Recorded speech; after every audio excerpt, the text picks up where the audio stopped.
No question. Israel is a first world nation. They allow Christianity to be there. They allow even Muslim Arabs, which I think is frankly generous, to live with them peacefully. And the same cannot be said for Hamas.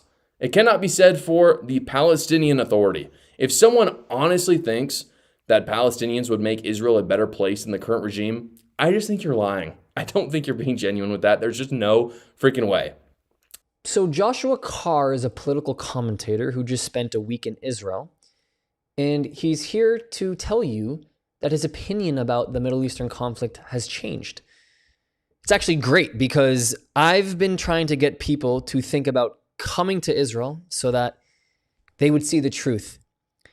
And I've continued to offer to pay for it because some people are just not willing to do it. So I'm still here offering my shekels from your boy Barak to you. You want to come to the Holy Land? I got you. Hit me up. DM me, comment. I'll send you here. You don't think that anything on this channel is true? Cool. Forget YouTube. Forget the videos. We need more people like Joshua to come and make sure that people know what the truth is. And I'm happy to fund it. Happy to fund it. And if you're brand new to this channel, welcome. I'm the other Barak, and I'm coming to you live and direct here from Israel, the most controversial place on earth. And if you have not already, please make sure that you press that subscribe button and that bell icon. We put out 3 to 4 videos here a day. It's a lot to keep up with. Your boy's busy. Let's get into today's.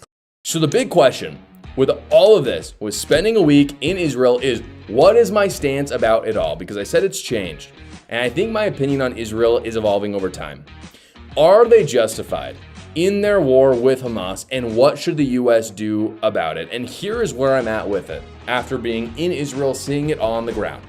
If you look at who has an ancestral claim on the land, I am convinced, after doing all the studying I've done, that Jews have an ancestral claim on it. But here's the thing. I don't even think that matters. So if that matters to you, then Jews get the land. And that's what it is. But I actually don't think that matters at all. I don't care about it. Because frankly, who cares anywhere in the world who has some sort of ancestral claim on it? Obviously, I don't care that Native Americans were in the United States before the British settlers. That doesn't matter to me at all. The question for me that matters is who is a better steward of the land? Who politically is going to be a better ally to the United States? And there is no question that the Israelis are better suited to lead the region than the Arabs.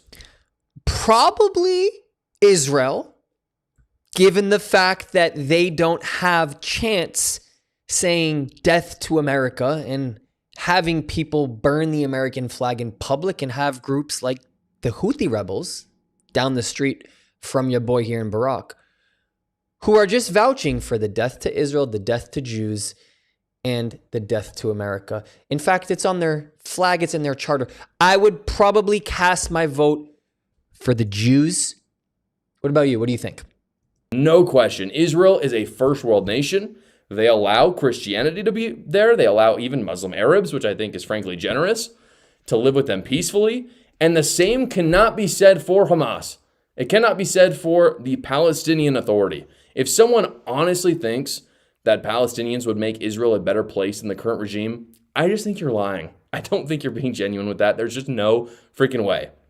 It would obviously be a hellhole under Palestinian rule, and I think we have to be honest about that. And I think, again, if you think contrary, you're either just a leftist, brainwashed person, or you are lying because you hate Jews. That's the only thing I can get to. Or again, you've never been to Israel and actually seen on the ground what Israelis live like. Now, that does not mean that you can't be critical of the Israeli government. I've got no problem with that. I was actually really encouraged. One of my favorite things about Israel was how critical Israelis were of their own government. It reminded me of America in many ways. I was very encouraged by that fact. I think that we can actually be the same. I think we can be critical of the Israeli government. There's no problem with that.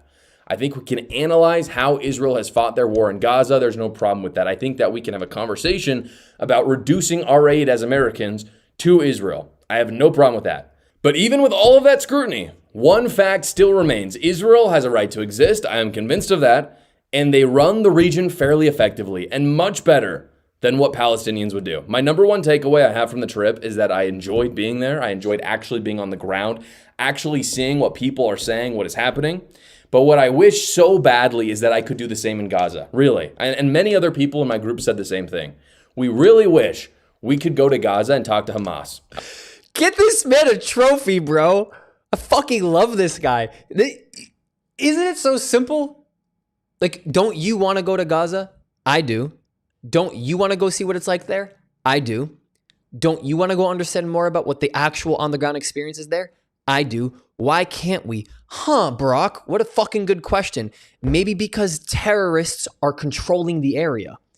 If they weren't controlling the area, guys, go back to my videos. I've been trying to say to people, yo, why would I not want to go into Gaza?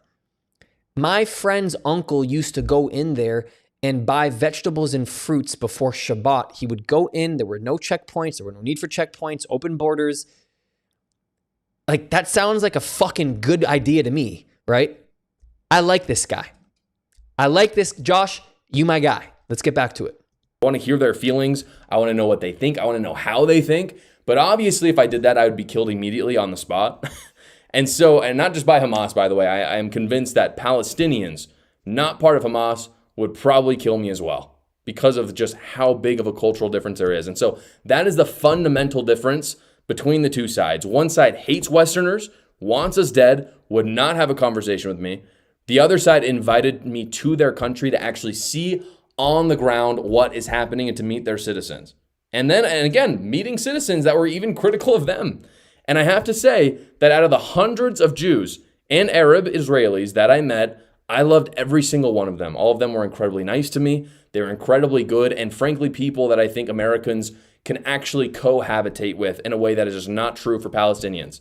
The mainstream media right now continues to lie about Israel because they obviously hate Western countries. They hate countries that have Western conservative ideals. Reporters actually just this week have already come out with lies. They say that Israel has violated the peace agreement with Hamas. Again, a total lie fabricated to help a terrorist organization. Hamas, while on the ground I was there. I know what's happened. Hamas has killed IDF soldiers, and Israel, as per the agreement that they signed, has responded in kind. And so that's what's happened. And the mainstream media, those are details that the mainstream media have basically conveniently omitted because it does not fit their narrative. It does not fit their narrative of they hate Western nations. Here's the last thing I'll say.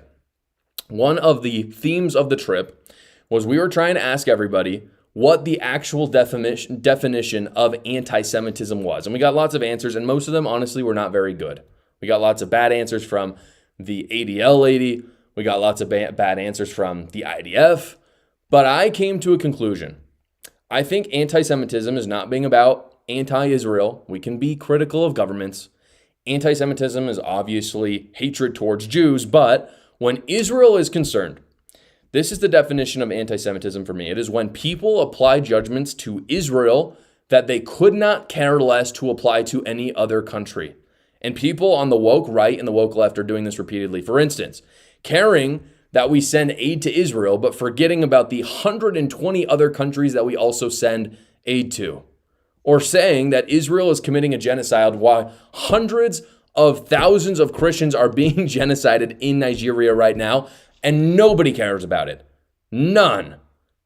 Yet suddenly, when there's a war happening between Israel and Hamas, everybody cares and everybody calls it a genocide. The only logical explanation you can get to is that they are anti-Semitic. They only care about Israel because of who runs Israel and who has an ancestral claim to Israel. That is anti-Semitism. It's naive. It's disingenuous. I'm convinced more than ever after my trip, and this is the main conclusion that I've come to, is that we have to eradicate that from the conservative movement. The progressive left is a cult, guys. I talk all about it in my book, A New Cult. Go check it out right now. I talk about a lot of things that the mainstream media. Yeah, fam, people's obsession over Israel is tied to the fact that they have an issue with Jewish people. In Sudan, there are like 30 fucking million people who need aid, need help, need humanitarian supporters across the world, need, Kathy at Columbia to go out there with her family, with her friends, and fucking protest her life away. You know that like 13 million fucking people in Ukraine are in need of humanitarian assistance? There's like 20 people in Yemen. who need humanitarian assistance? Where is this energy? Like, where are the free Ukraine? Where's free Yemen? Where's free Sudan? Where is it? I'm looking. I don't know. I don't know where it's at. If you guys can find the purple-haired, I was going to say Kafia Karens, but the Kafias don't work for Sudan, and they definitely don't work for Ukraine. But if you can fucking find them, let me know, because I will stop speaking in that case. But since I haven't been able to find them, and we haven't been able to, I guess there's an obsession with Israel. Joshua hit the nail on the head. Please, Joshua, if you see this video, bro, let's connect, man. What you're doing is advocacy. Go show some love to Josh. Please, show some love to Josh. He breaks it down. The easiest, simplest way to understand this conflict is by coming to Israel. Fam, come to Israel. Come see the culture. Come see Tel Aviv. Come see the nightlife. Go down to Yaffo. Listen to the music. See Arabs and Muslims and Jews coexist. It's fucking beautiful. This place is amazing. Do not let the internet fuck up your perception of this place just based on fear-mongering content shoveled down your throat every single day, which convinces you of a reality that you're not seeing. The reality that you are not seeing is able to be seen if you come see here. Excuse me, if you come here and see it for yourself. I am still clearly fucking jet lagged from my trip in Australia, so it's probably a great time to end this video. Here's a note from me. Here are 4 ways you can help us grow if you believe in our mission. On Buy Me a Coffee and PayPal, you can directly contribute to helping this message grow and reach more people across the world. If you want to join the inner circle, join our Patreon with different tiers, and of course, our Discord community, which is free with people from all across the world. The links to every single one are in the description. And last but not least, to the other Barak community, I love you. Ani ohev otchem. I'll see you guys next time.